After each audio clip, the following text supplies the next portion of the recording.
Our president said an interesting one. He talks about how that America consumes 20% of the world's energy. 20% of the world's energy. Well, Sammy, let me explain how this works. That is, this 4% of the population of the world creates a fourth of all the goods on the planet. So if you produce a fourth of all the goods in the world, chances are you would consume a fourth of all the energy in the world, because that's what's used to produce it. But we don't. We only consume 20% because we're more efficient. So therefore, the idea that we're somehow robbing the world, we're not robbing the world at all. We're blessing the world. This 4% producing a fourth of everything on the entire planet. Yes, ma'am. Now, that's what I said about empowering the single mother with vouchers. Well, schools. Okay, that's another one. That would be a good one with schools. Now, you want to know, see, socialism is where government makes the decisions versus the individual. And no group can make your decisions as well as you can. Suppose we all decided what kind of car you should have. You wouldn't be able to make that choice as well. Schools operate that the government decides what is going to be taught and how and when and what the conditions that your children are going to be studied. And so as a result, we're falling further and further behind internationally. And you want to know something that's interesting? Is that the longer kids are in school, the further behind they get. And so at the fourth grade, they're not that bad, but by the eighth grade, they're really behind, and by the time they graduate, they're really, really far behind. So that the more is doing more harm than good. But then here's another thing. By age 35, they're back up here again. So when they get away from now, why is that? Is it because teachers don't care? No. It's because of a system that allows it not to work, because kids learn differently. And if kids learn differently, then they have to be taught differently. And when we teach on family marriage, there's 3 books that I recommend. One is the 5 love languages, so that you know how love is, how you communicate love. Another one is the personalities that Rick has recommended. You need to know what your personality is, how you react. But another one is the way they learn, because people learn differently. And here's the sad part is that we always teach the way that we learn. And not everybody learns that way. And so we've all seen the little 7-year-old boy stand there with his second grade teacher leaning over just screaming bloody murder, and the little kid's looking in his face. He has no clue what's this woman's so upset about, because they learn differently. In order for me to learn, I think it needs to be quiet. Noise distracts me. And yet when I went by my son's room, he had all this commotion going on in his room. And my inclination was to go in and say, turn that off, study, pay attention. But the theme of the book is that what's the point? And so the kid was getting good grades, so I left him alone. Now that he's in his 20s, I know what the situation is, and that is that when things are quiet, he hears the electric clock running, and he hears the air conditioner kick on, and he has all these things that distract him. But when there's commotion, he can tune it out and focus, which is a mirror opposite of what I am. Now, and there are many people like that. Liz is that way, pretty much. And so when you take these kids and you put them into one place, then a lot of them get thrown out. And so how do you resolve the problem? Instead of giving money to the socialist school board, you give the money to the parent. And let the parent choose a teacher that will teach their kids. Now, you talk to any teacher and say, well, we can't teach for everybody. That's right. I know you can't. So let them go. Let them go someplace. And they say, well, what would happen to the inner city school? Nobody would want to go there. And the answer to that is yes, that's correct. And what would happen? Well, it would close for 24 hours.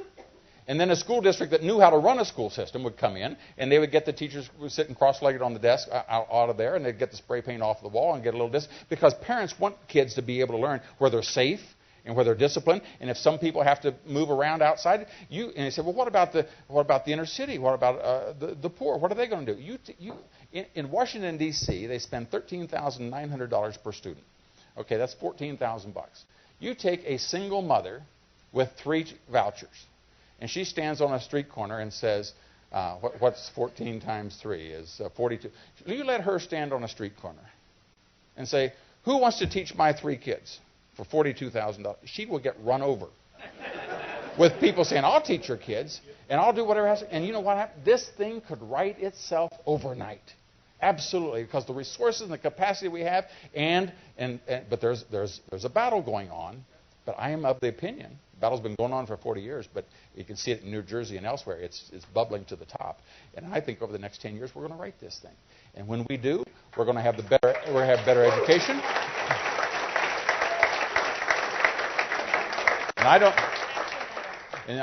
don't, as a result, I don't fear the future as long as you and I are knowledgeable. So what do we do?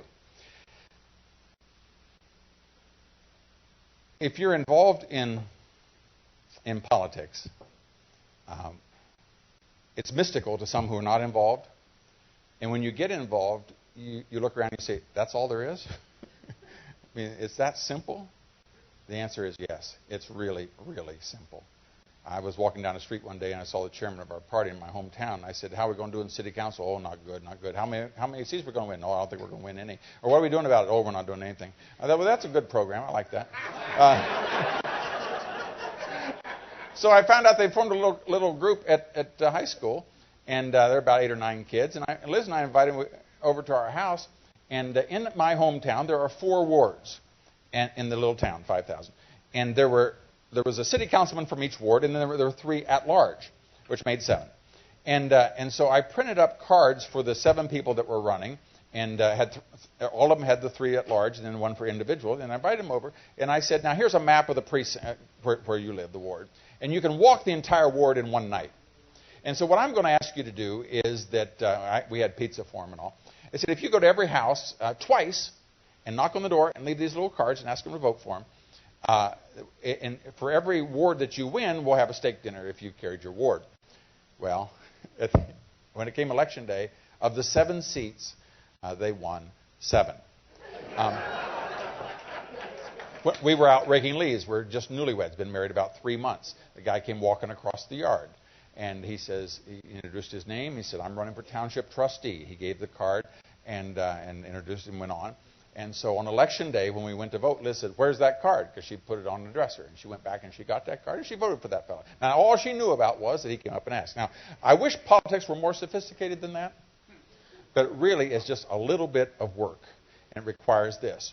It requires people to be registered to vote. Now, it's very complicated. You've got to write your name, your address, and your age and sign it. And to get registered to vote. And once you've done that, then encourage others to do it and to show up on election day as well. Jerry Falwell would do that twice a year during his sermons. He'd have an arrangement with the ushers, and he'd get fired away talking about stewardship and responsibility and caring. In fact, how many are registered to vote? He'd say, everybody's registered to vote, stand up. And of course, there'd be new people come in or whatever, be sitting down. And with that, the ushers would come down, and they would pass out these cards and said, now you got the card, the registration card, filled out. I'm in the middle of my sermon. I don't have time for this. It takes 2 minutes, filled out. And you have the ushers, as they got to the front, they'd turn around, come back and collect them, because if they didn't, they'd be in their Bibles 3 years from now. And so they collected the registration, and he'd take it down, he'd just mail it in, and those people would be registered. They'd get a note from the Board of Elections as to where to go to vote, and they would get them over that hump.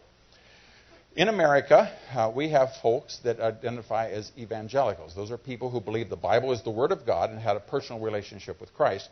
And so they're not the 280 million people in America that consider themselves Christian, but they're actually the 65 million people that consider themselves to have a personal salvation. Now, of those 65 million, half of them are not registered to vote. Of the half that are not registered that are registered to vote, half of them do not vote. And the 1/4 that do vote, they split 42% for carry and that kind of thing. So demographically, as a politician, you know that they really don't matter because they don't show up and they don't make a difference. Whereas if certain other special interest groups, they vote 90, 92, 94%, and they vote monolithically, they vote the same way. So you get endorsement from this group. You know that group's going to be on a street corner, so therefore you cater to them. Now, why did I say all this? Because this country is worth saving. There is nobody else that's going to do what we're doing. And when people around the world, when they want help, there's one place that they pick up the phone to call. They come to America. And you remember Mexico was just trashing America left and right in the 1970s until finally they got in financial trouble. And brother, Who bailed them out? Who was the only one that would take care of them financially? It was their northern neighbor, the United States of America. And then when they get square again, then they go back. But there's one fair place that you can always go to. Everybody knows it's America. This is the lighthouse for the gospel. 85 cents out of every dollar that goes for global evangelism comes from this little spot in the world. So when the churches that have been closed in the Soviet Union for 70-some years, it looked to America for Bibles and for hymnals and that kind of thing. Now, if we can just get these people, if we can get just a handful of them, like 3 to 5 million of them, I call it if we just get them to twitch, just almost to begin to start to do something, that little group can change the course of America because we're just nip and tuck. And there's no place else that those special interest groups, they can't get 5 million more union members. And they can't get whatever. But over here is this volcano that if we just start to get it organized, just get it to show up, we can save America overnight. Now, how do we do that? You say, well, your group, I can't tell them, what to do, but I'll just leave this. It's called a website called voteyourfaith.com. Voteyourfaith.com. And all you have to do is go on that website, voteyourfaith.com. It'll ask you to put in your email address and your zip code. And they will then send back to you a form that you can print out or fill out. And it's just your name, your address, and then you mail it to the Board of Elections, or in many cases you can email it to the Board of Elections, and then you're registered. Once you're registered to vote on Election Day, you show up and go. And I wish it were more complicated than that, but it's not. And if you look at the instructions of Abraham Lincoln in the election of 1856, in which he said to his neighbors, he said, find out a person and find out their predilections, where they tend to stand. Have someone of interest to them, persuade them to vote for our candidate, and then make sure they show up on Election Day. That's what it was 150 years ago. That's what it is today. And you can make a big difference in doing that. So make sure that you and your organization are registered to vote. And in the process of that, I repeat, I want to emphasize, I am just not afraid. All of this stuff, we've been here before. Socialism doesn't work. It never has. They keep trying it. Each generation has to learn it. And this is our turn. This is our turn in the barrel. So that 20 years from now, you can look back and say, I can remember when we were telling us that we're all going to run out of oil, and we're all going to... And say, yeah, I remember that. And I remember we're all going to burn up, and we're all going to... Because we're not. This nation was founded upon a belief, and he hasn't changed. He is the source of our strength and our salvation. And together, we shall enjoy the freedom that it brings. God bless.